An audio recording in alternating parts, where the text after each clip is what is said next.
All right, so let's talk about heads. We're going to start off, in the simplest sense, thinking about the ball of the skull, which is not really a circle, right? And you notice it's kind of ovular. Some people have a little more space back here than others, but going to go slightly oblong. Now, if we split it in half here, and we split it in half here,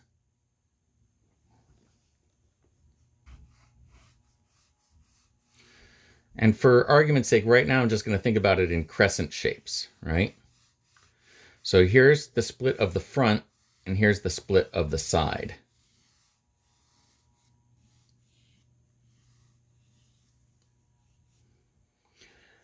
The split of the front, we can drop down on a slightly different arc receding in, and that'll bring us down to a chin.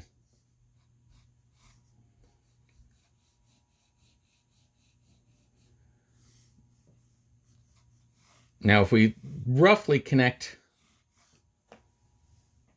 right, the angle of the chin into a jawline, the jawline is going to go right up to this halfway point that we'd established.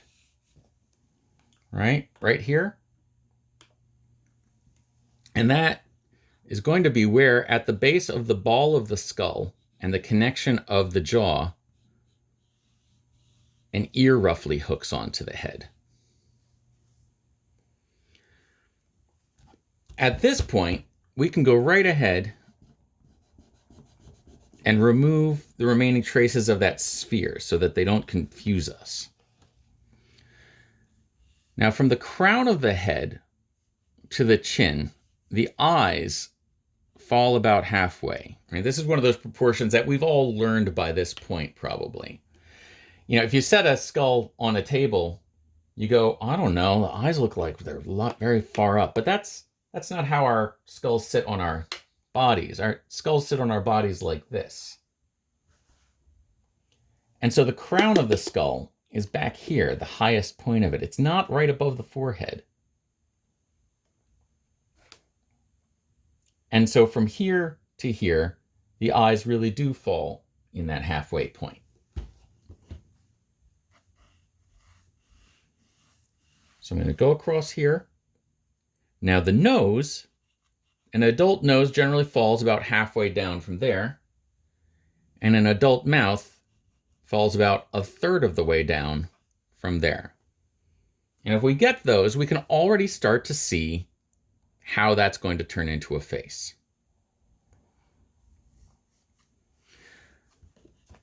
Now, it's also helpful to remember that a 3/4 view gives us a side and the front.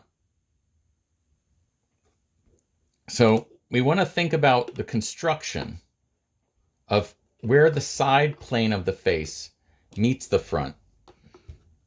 Even though what we've been talking about here, that sweet potato shape, falls right in that groove here.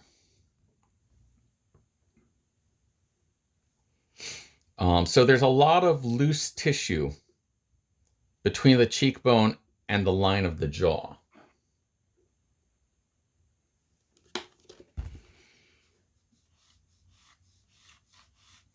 But it's going to fall kind of like that. And it allows us to sort of flatten out the side of the skull a little bit. All right, and figure out this divot over here, right under this orbital crest, the brow bone. So now, without further ado, let's start talking about the nose as that central form that everything connects to.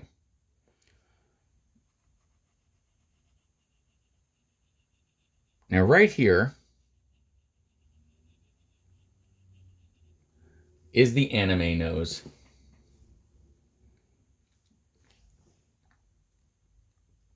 All right, that, like I said, it's sort of like a crime against drawing in some ways, and yet based upon actual anatomy. Because the nose is formed by a band of the tip of the nose is a band of cartilage that actually twists in on itself here. Right? It's this little ribbon with another corresponding ribbon on the other side of the nose that does this mirror image wrap. And then your nostrils are actually made of connective tissue, a very dense arrangement of connective tissue that wrap around this way. All right, and there's another piece of cartilage that connects to the bone of the bridge of your nose. And then right along here, there's going to be a plane change that happens as you come up into your brow line, right off of that bridge. And that smiley sweet potato shape. So how that manifests from the outside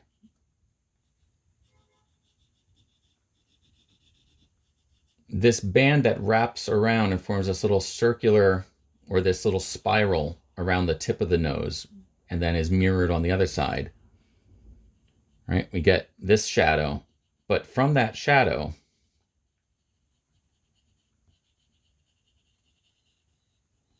a nostril locks on. And over here, we may see just a little foreshortening of the far nostril lobe.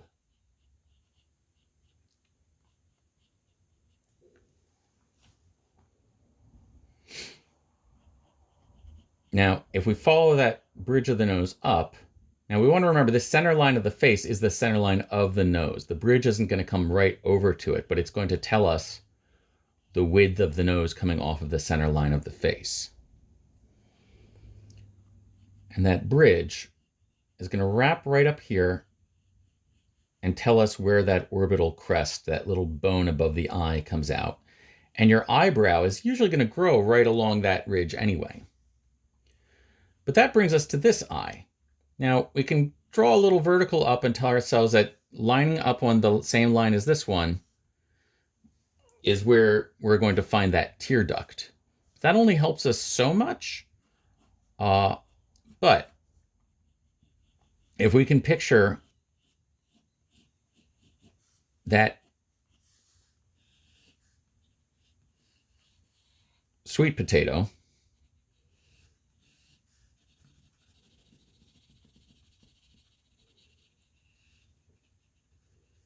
right? Pulling through here, right? That loose area of muscle and fatty tissue that sets right in this little curve here.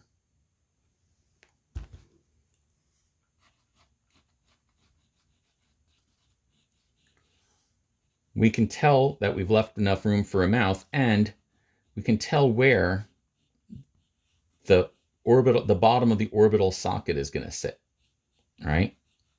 And even give us this cheekbone coming to the surface on both sides. So if we've got that,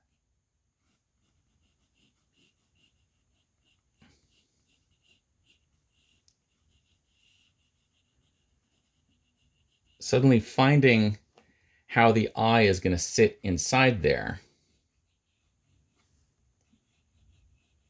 isn't so complicated. Now, a little word about eyes. The contour of the eye, right, as a circle. Now,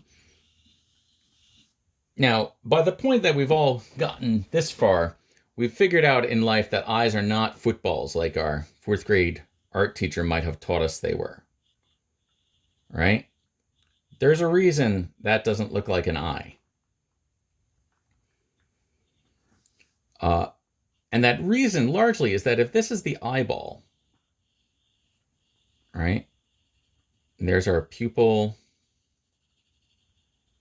and our iris,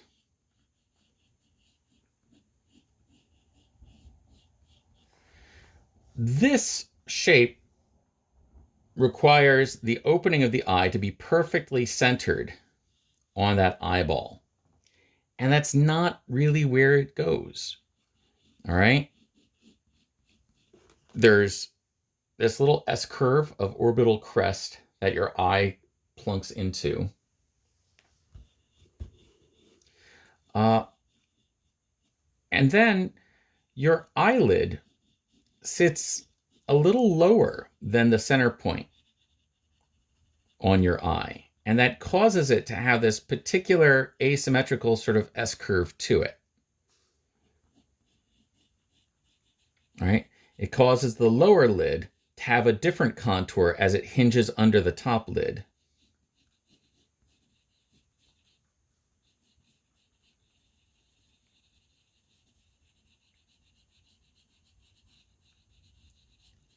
And there will be different people will have different levels of bone structure versus loose skin happening over the eye.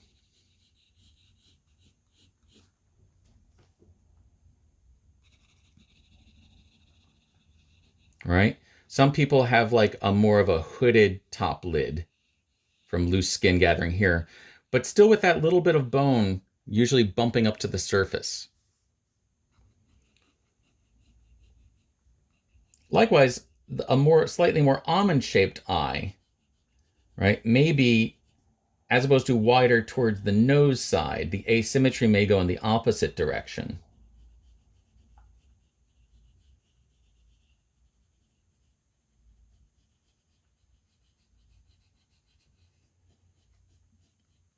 But still giving us the muscles of the lower lid and that loose skin that sits under the eye, right? That tells us how much you've actually slept the night before class.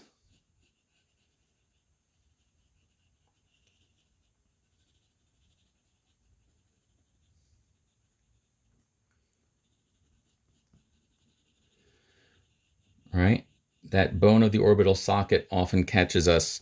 We get a little bit of shadow right over here too, underneath it.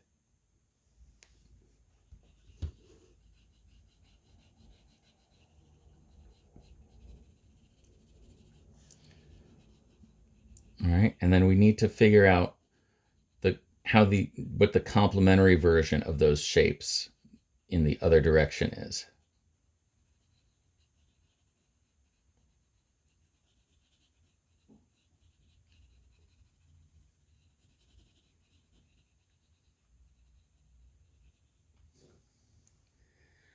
All right, I'm making this person particularly sleepy so that we can get the benefit of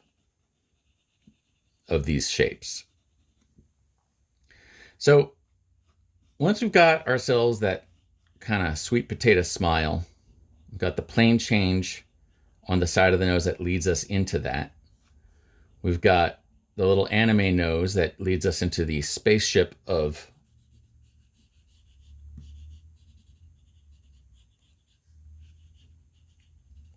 right? There's our birdie spaceship.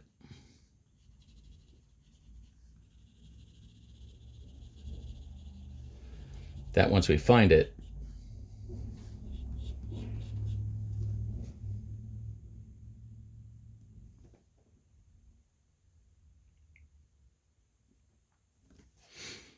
we can connect the rest of the nose anatomy too. Now, when the nose comes back to that center line of the face that we initially dropped down, we're going to find the philtrum. And that's that little dent that helps give your lips shape. Just tucked under this last curve of the smile yam is the little bit of muscle that does pull your mouth into a smile. And then there's your mouth itself. There's this little double S curve of line. But we want to think of it not in Mr. Potato Head terms of being stuck on there, but of being a seam, being an opening that is now closed. But the best way to understand it and how the mouth and the lips work before we go Mr. Potato Heading them is to remember that one, at a 3/4 view, this wraps around the face. But from the front, if we think about the mouth as just being a line, the lips and the contours of the lips and the dimension of the lips amount from the same thing as the color and texture of the lips. The lips are the inside of your mouth wrapping around the outside of your body. So they've got to get all the way in before you get to the corner of the mouth, and then they're going to kind of puff out and have their contour dictated by that little dent of the philtrum. Your top lip in general is going to be in more shadow than your bottom lip because of the angle of the two. All right? That the top lip generally faces more downward, and the bottom lip faces a little bit upward.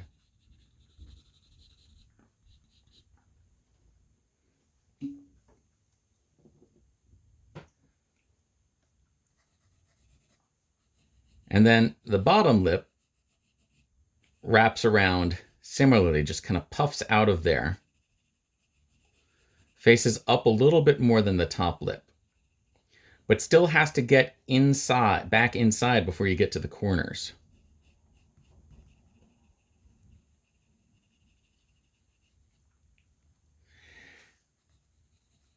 And here's that little bit of muscle group that sits in the corner that helps you smile. And then there's all this loose, detached area that gives you the volume of that bottom lip area above the ball of the chin.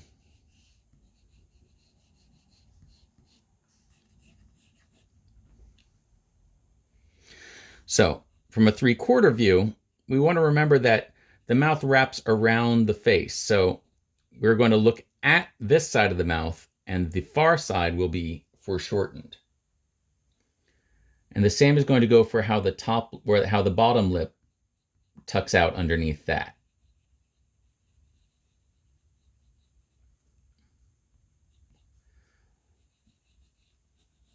This gives us space for the ball of the chin and all of that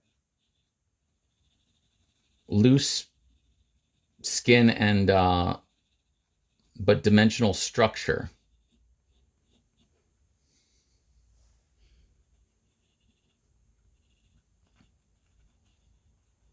that the volume of the lips build out of.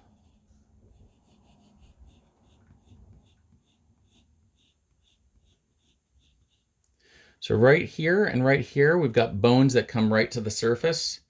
Right down here, we got a bone that comes right to the surface. Right here, we got a bone that comes to the surface. And then at the corners of the brow over the eye. The cheekbone has a little double contour to it, right? There's that angle that comes forward, and then as it comes down under your temples and back towards your ear, there's this extra little swell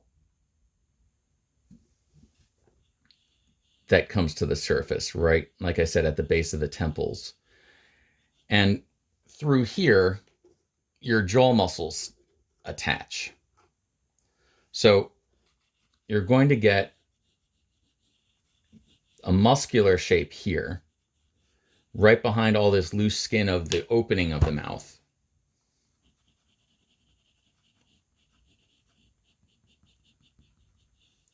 And that's going to bring you right back to the ear as it hooks on. Now you may get, depending on the softness, because since there's nothing attaching here and there's no hard landmark at the edge of your jaw, there's very little reason other than just skinniness to really get a sharp plane change or contour here. But we're going to exaggerate it a little bit here just so we know what to look for. Right, that this will create a little bit of a bulge. The jaw muscles and the corner of the bone will form a little bit of a bulge. The neck is going to come up into here.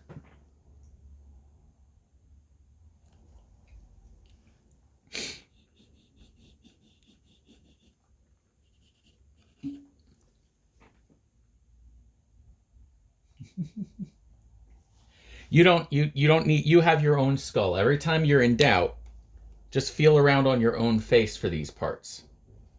This guy's just for demonstration purposes.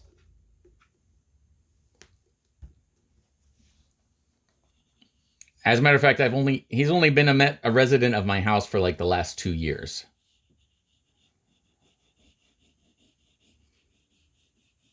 All right. The thing is, we all at least have heads on our shoulders that have these parts.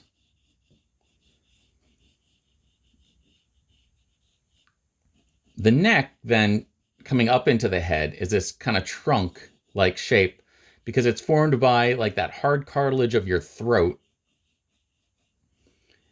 Then the muscles of the neck that come down here and meet up with your clavicle, right, with the 2 bones of your collarbone in that little divot here.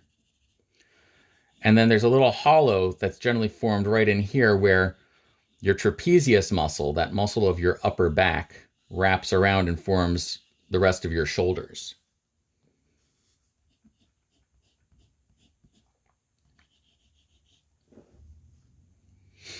So now we come to the ear. And there's a trick to ears. All right. So let's follow along. You might as well do a diagram of this in your sketchbook as we go too. Because we're going to start off with a shape that is, I don't know, is it a ribeye steak or is it, I'm going to think of it as being a sort of derpy, inaccurately drawn South America. All right. If you ask someone without access to a map from North America to draw what South America looks like, you're probably going to wind up with a shape like this. All right. Now, within poorly drawn South America, there's a little diving platform. And the diving platform sits above a geological shape that I'm going to call Pork Chop Canyon, because it's a canyon that's shaped like a pork chop with a diving platform sitting over top of it. Now, from the bottom of Pork Chop Canyon, there's a ridge that comes up and wraps around and forms a wall around the edge of poorly drawn, derpy South America.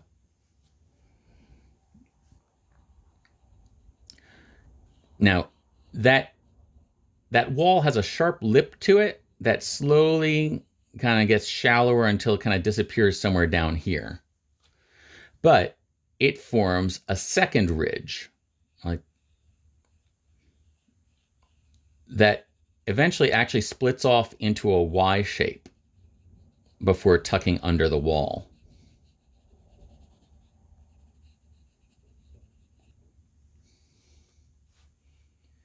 And that is what everybody's ear looks like.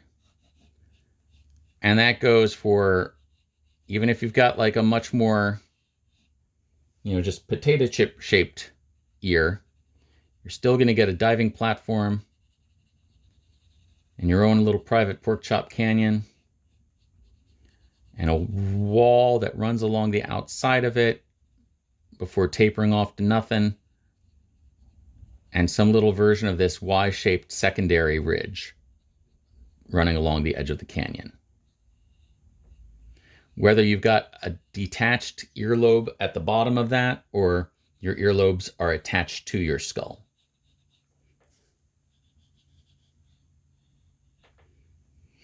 And so from this 3/4 view, we're going to see the diving platform.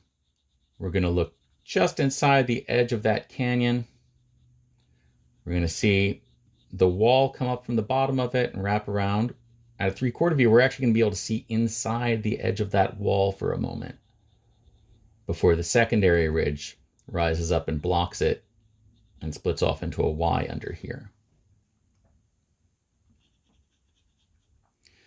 And all that's going to line up on that center line of the depth of the skull.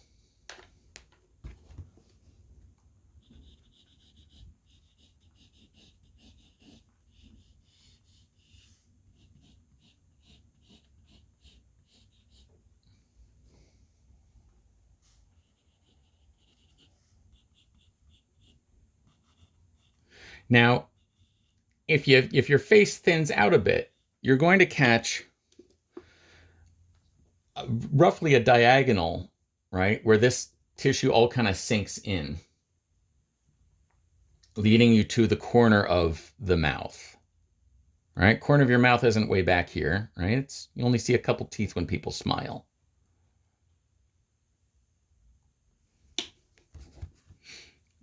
So if this person were to lose a bit of weight and all this would kind of sink in a bit, we're going to have this interesting contradiction in the planes of the face right around here that are going to bring out this contour between the bone of the cheek and that kind of loose yam shape that will now kind of sink in along this line.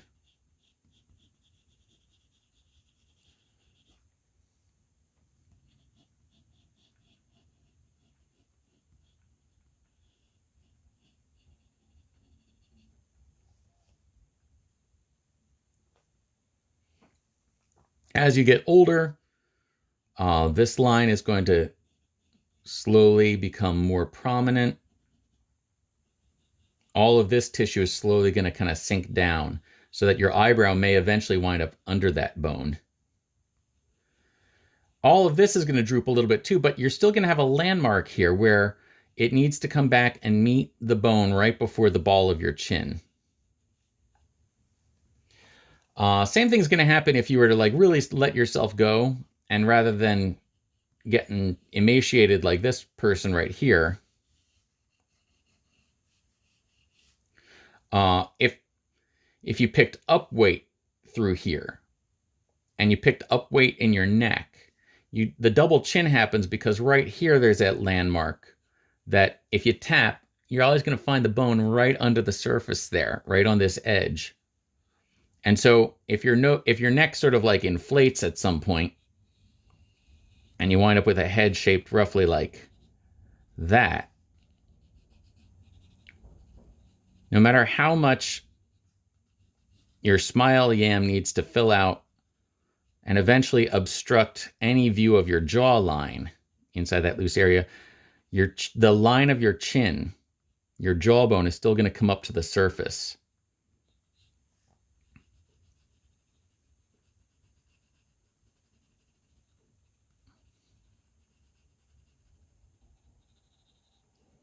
Right? Your nose, the bones of your nose are still going to come up to the surface and lead you to these couple landmarks around your eyes. Right? That little bit of bone that's always going to bump to the surface here. Like the line of your cheekbone that's always going to come to the surface right there at the corner.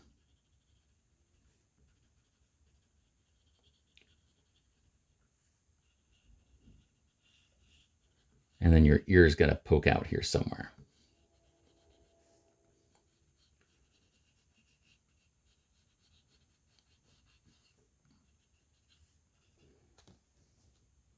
All right. So even your worst case scenario, there's these couple landmarks that come right up to the surface.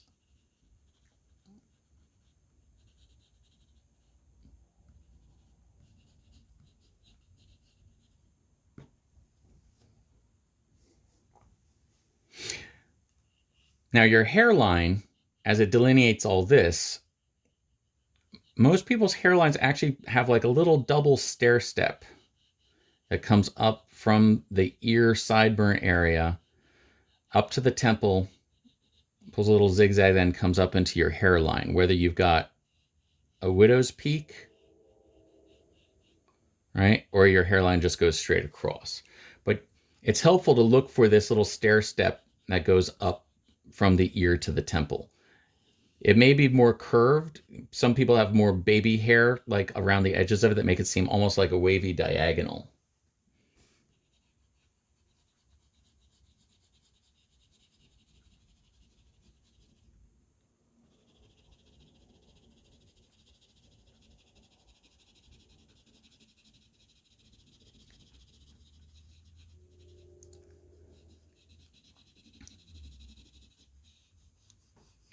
Now, this diagram is not really there for us to draw people from our heads, so much as it's to illuminate these shapes that we're looking for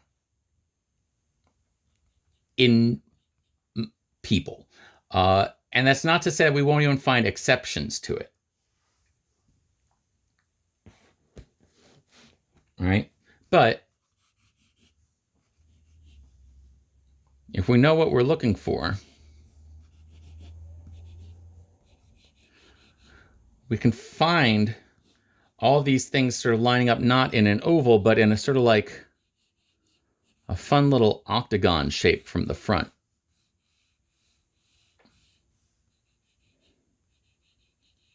All right, giving us that jawline, the cheekbones leading up into the temples and the kind of swelling of the skull, the line for the eyes, nose. Find ourselves a little birdie spaceship shape here.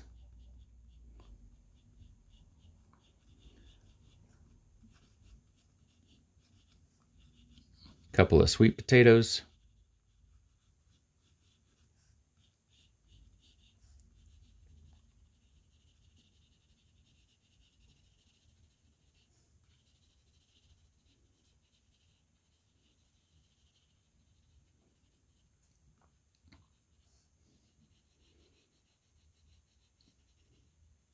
And from a lighting design standpoint, we can look for these recognizable shadows and then infer the negative space in between, the structure inside that negative space in between them that connects the eyes to the nose, all right, and the nose to the mouth.